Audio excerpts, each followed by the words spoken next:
Hola, hola, muy buenos dias, continuous liners. How are we doing today?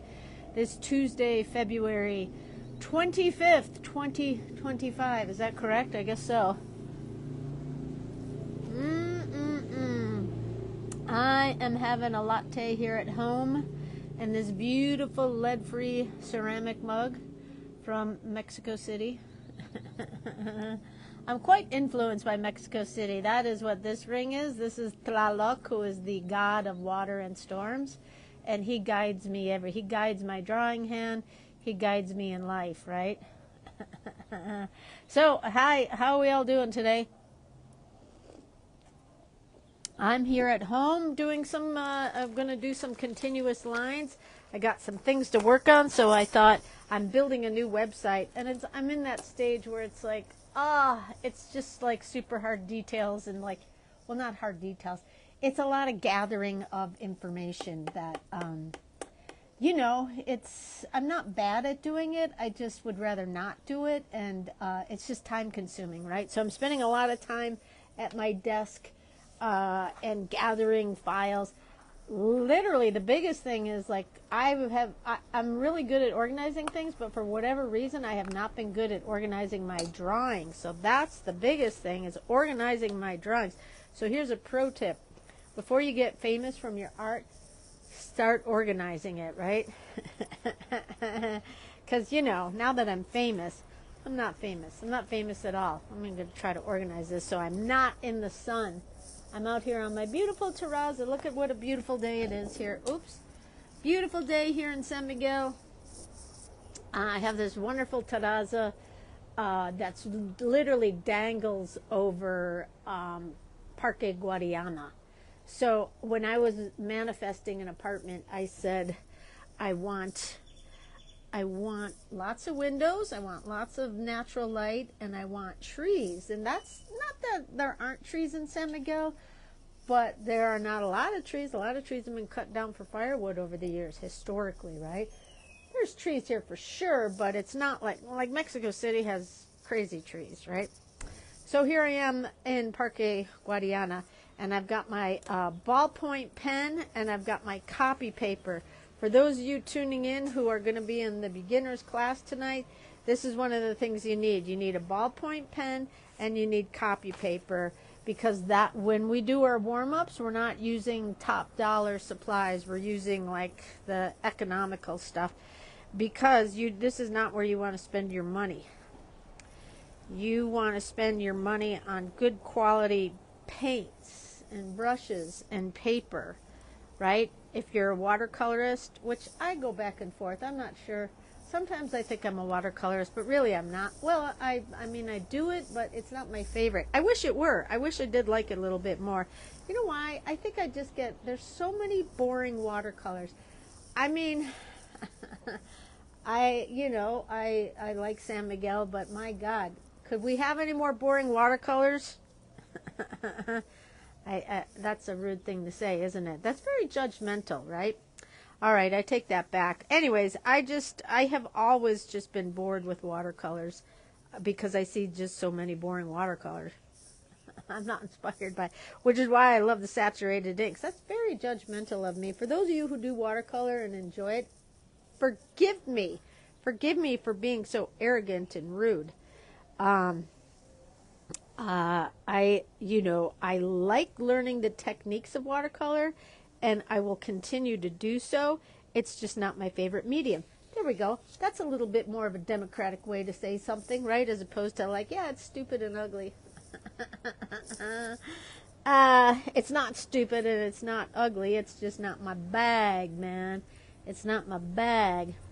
Probably has something to do with like deep-seated emotional issues. Here, I just tapped into it. I know why. Because when I was young and my brother got all the attention for being an artist and no one even saw that I was even there, my mom used to fall all over Sean's watercolors. And honestly, I thought they were pretty bad.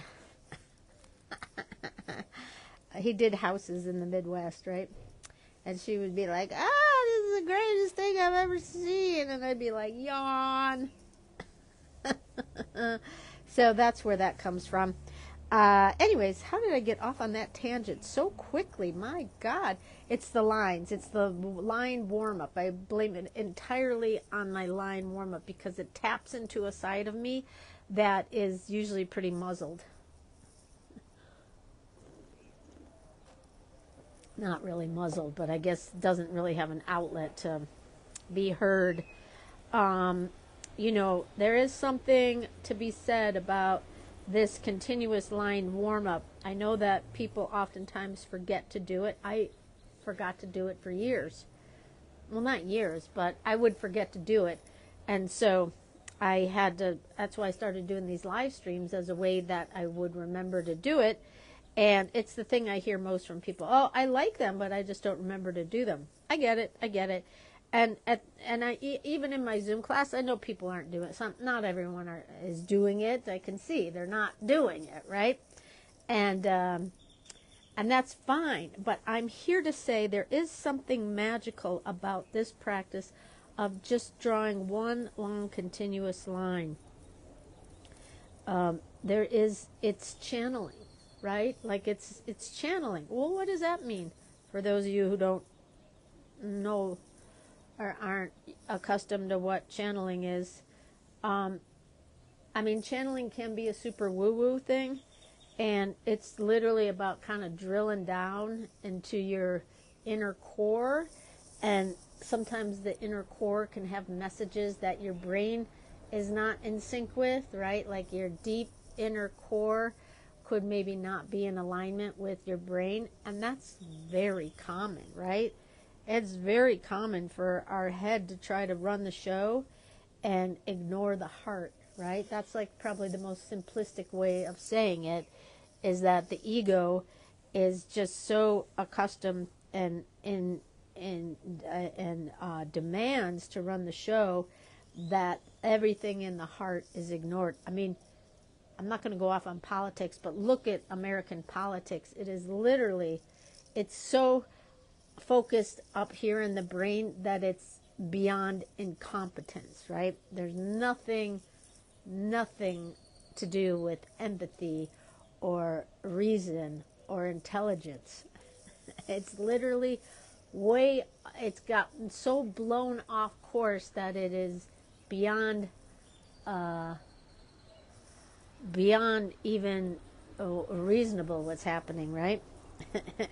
So anyways, I won't go off on that, except to say that this sort of practice is a good way to get yourself in alignment. Well, that's what I do yoga. Well, yeah, yoga is really good. Well, that's what I do gardening. Well, yeah, gardening's really good. Well, that's why I meditate. Well, yeah, meditation is really good. It's not like this is the only way. Walking, whatever, riding a bike. There's a lot of different things you can do to get in alignment, and hands in the dirt, right? Anything like that. But literally making art, drawing is such a sacred act. And in our world, it is often looked, it's like, oh, isn't that cute, right? Like I've gotten that. I've mentioned that before. I get, oh, you're the one who does those cute little drawings, right? Yeah. I am the one who does those cute little drawings, and my brother probably would not like them. But it is a sacred act, the act of drawing, especially in this world where we're consumed by technology more and more every day. Technology is taking over. I mean, even when you look at the news or whatever it is, right? When you're looking out into the world, how do we know if any of it's real? And that's where we're at right now. We don't know if any of it's real. Everything is so highly manipulated, right? So it's hard to be, it feels very ungrounded. The world feels very ungrounded. And then when you throw in the technology and the bad news and the, what's real and what the videos and the photos, everything can be manipulated, my God. So the more that kind of stuff is like taking over our lives, the more we need this whole thing of drawing. See that? Isn't that beautiful? The act of drawing. And then as you get more accustomed to it, like maybe when you start, you're like this, I don't know what I am doing, so it is chicken scratch. And maybe you don't breathe, right? That's totally how I started. And then over time I was like, okay, this feels a little, oh. And then came the continuous line. What am I simulating there? I'm simulating drawing and the magical power of drawing. And today starts my continuous line beginners course class. Tonight it is free, no obligation. Take the beginners class just so you get the principles, right? Maybe sometimes you just get the principles and that's all you need for right now. And then at some point maybe you go, oh, I would like to go a little bit deeper in this. And you go, oh, I'm going to sign up for Meagan's beginners course. And then you do that class. It's not a course, it's a class, beginners class. And then you do that for a while and you're like, I want to do more, I want to do more, I want to do more. And then you go, I'm going to sign up for her advanced class because I want to draw 3 times a week, right? Excuse me, 2 times a week.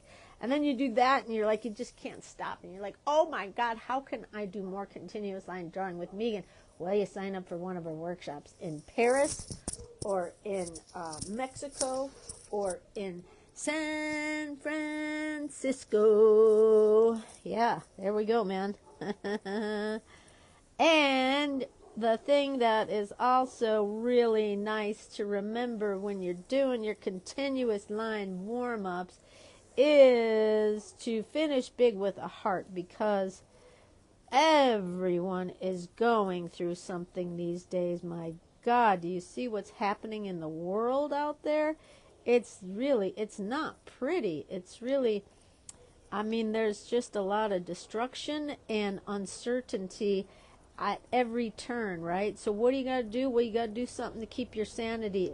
And maybe that's drawing. Maybe it's drawing every day. And then what you have to remember, you got to connect with your heart. How do you do that? I don't know. There's a million different ways. Drawing is one of them. But in my drawings, I finish big with a heart as a way to remind myself to go easy on myself and easy on others, right?